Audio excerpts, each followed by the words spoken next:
The incident we'll talk about in today's video is based on a real-life event. The babysitter was found dead. The baby was still sleeping. And what made this case so haunting wasn't just the stillness of the child or the unnatural calm that lingered inside the nursery afterward, but the way everything around it suggested that something had entered that house, something unseen. Something that did not force its way in, did not touch a single lock, leave behind a single print, nor activate a single alarm, and yet brought with it a silence so deep, so suffocating, that it seemed to swallow time itself and left behind only questions that have never been answered. Not by science, not by law enforcement, not even by those closest to the case who to this day won't speak the babysitter's name after dark. Her name was Dana Bell, 19 years old, first-year psychology student, babysitting to cover her books and groceries, and on the evening of December 17, 2022, she arrived at the Halston residence, a cozy two-story brick home in Ashburn, Virginia, surrounded by tall leafless trees and a half-frozen pond in the backyard, where she was scheduled to watch one-year-old Oliver Halston while the parents, Nathan and Elise, attended a corporate holiday benefit in the city. Dana arrived at 6:11 p.m., texted her roommate easy night ahead, and sent a selfie from the nursery floor surrounded by toys with baby Oliver on her lap. Laughing, time-stamped 6:34 p.m., and everything from that point forward, according to investigators, proceeds normally. She feeds the baby pureed carrots, sings to him, lays him down at 7:41 p.m. Texts the parents at 8:01 p.m. to say he's out like a light, then watches a Netflix show in the living room, and that is where the documentation ends.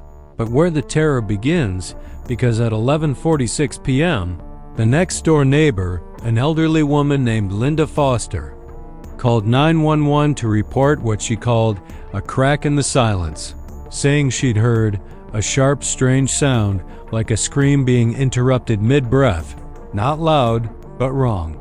And when officers arrived just 6 minutes later, they found the front door locked from the inside, the porch lights flickering despite being brand new LEDs, and the security camera on the front stoop completely dead, not turned off. But dead, internal battery fried, something that according to the manufacturer should not be physically possible without catastrophic electrical failure, so they had to force their way in. And what they found has remained one of the most quietly spoken legends in regional police circles. Dana Bell, sitting in the nursery rocking chair, body limp but upright, head tilted to the left, mouth slightly open as if mid-word, eyes wide. Open but glassy, pupils dilated and fixed, not staring at the crib, but at the far corner of the room above it, and clutched in her right hand was the baby monitor, its tiny screen frozen on static, while in her lap rested the child's pacifier, and under her fingernails, they found tiny fibers not from her own clothing, but from the nursery rug, suggesting at some point she had been crawling, possibly dragged or reaching for something under the crib, although her legs showed no signs of injury, nor were there any marks on her body, and the autopsy revealed no heart failure, no aneurysm, no neurological trauma, no toxins, nothing. Her heart had simply stopped as if a switch had been flipped from within. A phenomenon the medical examiner wrote off as sudden cardiac arrest with no identified trigger, though privately he admitted that in his 34-year career he had never seen pupils behave like Dana's had, frozen in place as if locked, on something that hadn't been there anymore when the first responders arrived.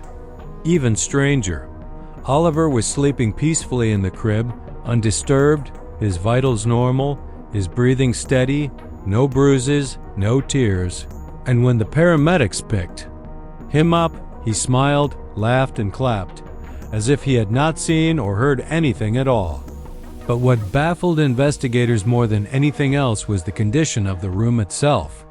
Every object, the crib, the dresser, the bookshelf, the changing table, the trash can, even the nightlight and the folded baby clothes, had been moved 2.5 inches to the left, perfectly parallel, perfectly aligned, as if some unseen hand had decided to rearrange the room with obsessive mechanical precision. Dana's phone had been reset at exactly 11:43 p.m., the same minute Linda Foster claimed to have heard the scream, and the only recoverable file was a 21-second audio recording auto-backed up to her cloud where she can be heard whispering, "Who are you? Why are you here? This is someone's baby," followed by what experts believe is a second voice, low and rhythmic, speaking in what linguists claim is not a language but a phonetic pattern meant to imitate human cadence, almost like a song, almost like breathing, and then at the very end Dana's voice again, whispering so faintly it had to be enhanced 17 times to be heard clearly. "It sees through walls. It likes the dark." Over the following weeks, the Halstons moved out of the home and refused all media interviews. But records show that they consulted with 5 different clergy, one of whom later left the priesthood, citing a moment in that nursery I cannot erase. And the new homeowners, unaware of the history, moved in 3 months later with their own infant daughter. And just 11 days into living there, their baby monitor captured a video at 3:17 a.m. showing their daughter standing in the crib, though she was not yet old enough to stand, with her eyes wide open and both hands reaching up toward the ceiling fan, which had begun spinning slowly despite being off at the breaker. And when the parents rushed in, they found her lying flat, deeply asleep, with the words nitrogen monoxide EYEs scratched faintly into the wall behind the crib in what turned out to be Dana's handwriting, matched by forensics, even though she had never touched that wall, and in fact had not used a pen or pencil the entire evening according to her own texts. Since then, 5 more families have lived in the house. None have stayed longer than 6 months. Each has reported hearing faint lullabies sung in a whisper, the baby monitor turning on by itself, and their infant staring into corners and crying. Whenever the rocking chair, the same chair Dana died in, begins to creak slowly, even when no one is sitting in it. One family brought in a priest, a rabbi, and a paranormal research team from out of state. None could agree on what they experienced, but all of them left within 12 hours and refused to return. The rocking chair was eventually removed, donated to a second-hand shop, which burned down the following month in a fire that started in the furniture section. Of all the families who passed through the house, only one child has spoken in detail about what they saw. A 4-year-old girl who told her daycare teacher, "The lady with no eyes is sad. She just wants someone to listen when the baby cries." When asked who she meant, the girl pointed to a blank space on the wall and said, "She's there right now. Don't look too long or you'll see what she saw." The case of Dana Bell remains open. The official cause of death is still listed as undetermined, and to this day, every December 17th at 11:43 p.m., the house's power flickers for exactly 11 seconds, even when the property is vacant, and a single notification appears on a nearby cell tower's maintenance server from an unregistered device. She's still watching.